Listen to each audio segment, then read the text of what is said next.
all knowledge degenerates into probability.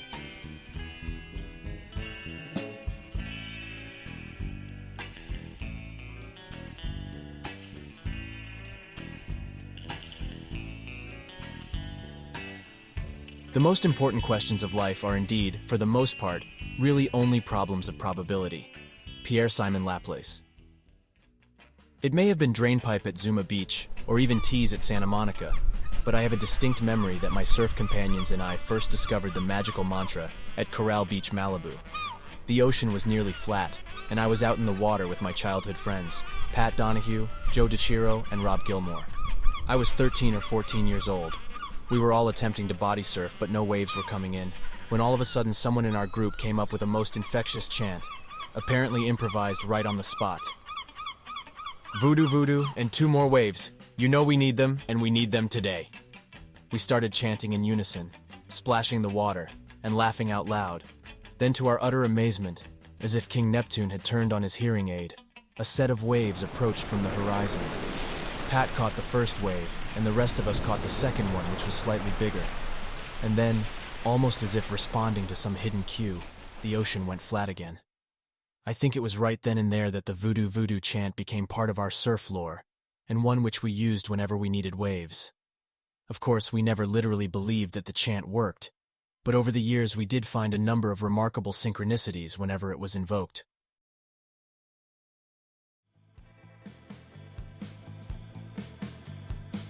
I bring all of this up now because this last summer I was in Hawaii with my family for a much-needed vacation.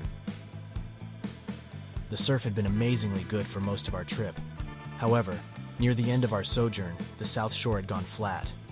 Due to the sea's calmness, I decided to take my youngest son, Kelly, out for a paddle. He was only 5, so the fact that there were essentially no waves worked to our advantage. I just thought we would have some fun looking at the sea turtles and the surrounding reef.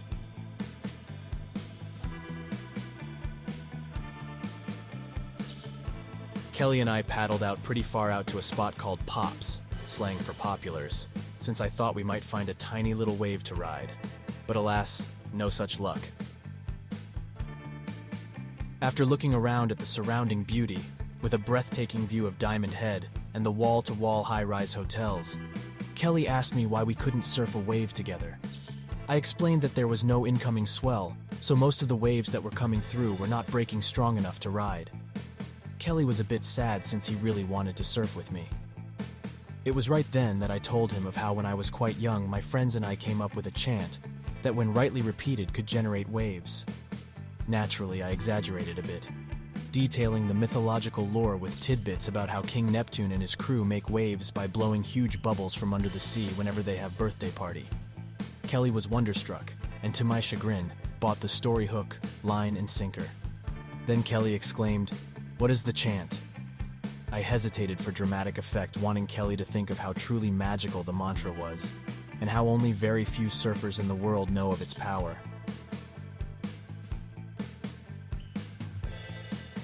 I finally gave in and explained that a special group of jellyfish sing the mantra in harmony, and we must do the same. Kelly immediately understood, and in unison we sang, "Voodoo, voodoo, 2 more waves. You know we need them, and we need them today."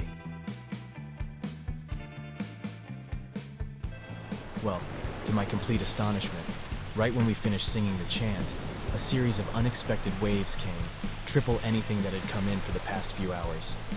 Kelly and I didn't even have to paddle but 2 yards, and we were gliding down the pristine face of a 3-footer. As we paddled back, the ocean went to sleep again, and was as smooth as the sheets on our beds at the Royal Hawaiian. But Kelly was too stoked to give up now. He turned to me and yelled, "Let's do that chant again." We chanted again, but this time a bit louder since I explained that King Neptune lives deep down in the ocean and sometimes is hard of hearing. I must admit that I was completely shocked when a set even bigger than the last one loomed on the horizon. We slid right this time all the way to the sand.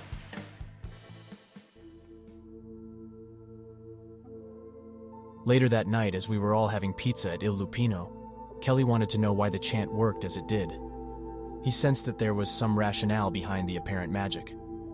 I told him and my other son Sean about a famous mathematician from Cambridge University named G.E. Littlewood, who studied the theory of large numbers. By his study of large numbers, he came upon a little known and little understood secret about the probabilities of a miracle occurring once every month. Later, I wanted to explain my own take on this subject, which I called desultory decussation. But I knew it was a little too complicated for Kelly, so instead I said something slightly simpler, but nevertheless true. Every once in a while, things happen in nature just by chance. However, events appear so wondrous and so surprisingly that we think that it must be due to some supernatural intervention. But on closer inspection, it turns out to be due to just the odds of how things work. Just as when we play the card game Crazy Eights or War, sometimes an unusual sequence occurs, such that they look to be part and parcel of some guiding intelligence. But if we play enough card games, we soon realize that it is just the nature of the game that has a set of ascending numbers or values. Likewise, the ocean is, in this analogy, similar to a vast card game where all sorts of hands can be dealt. Therefore, on occasion, the chanting surfer can be just plain lucky when his wishful mantra correlates with his or her object of desire, a set of waves. What we tend to forget in this game of intended wishes is how many times it doesn't work. We only remember our hits and neglect how many misses there have been. Most of what I said sailed over Kelly's head, and he very amusingly replied, "So, Littlewood and not Neptune is why we chant Voodoo Voodoo." Therefore, I replied, "Not exactly, but he was the guy who is responsible for our understanding of how unusual things can naturally occur. Just as getting a royal flush is very rare when playing poker, but it becomes distinctly possible, nay, probable, if you play enough hands." It was right at this juncture that I realized that Littlewood's law concerning large numbers could actually be the basis of a game, not played on a board, but in life. If the statistics are true, then the more aware we become of desultory decussation, where two apparently random events intersect to form an X, the more often we should experience synchronous events. I think the real reason the magical mantra Voodoo Voodoo worked on occasion is because it forced our little band of surfers to open up to the ocean's innumerable possibilities. Indeed, maybe that is the secret behind all such magical rituals. By invoking them, we consciously awaken to nature's underlying and never-ceasing game of roulette. Or, as Kelly, wise beyond his years, explained, "It isn't because King Neptune cannot hear us or is asleep, Papa. It is because Voodoo Voodoo wakes us up."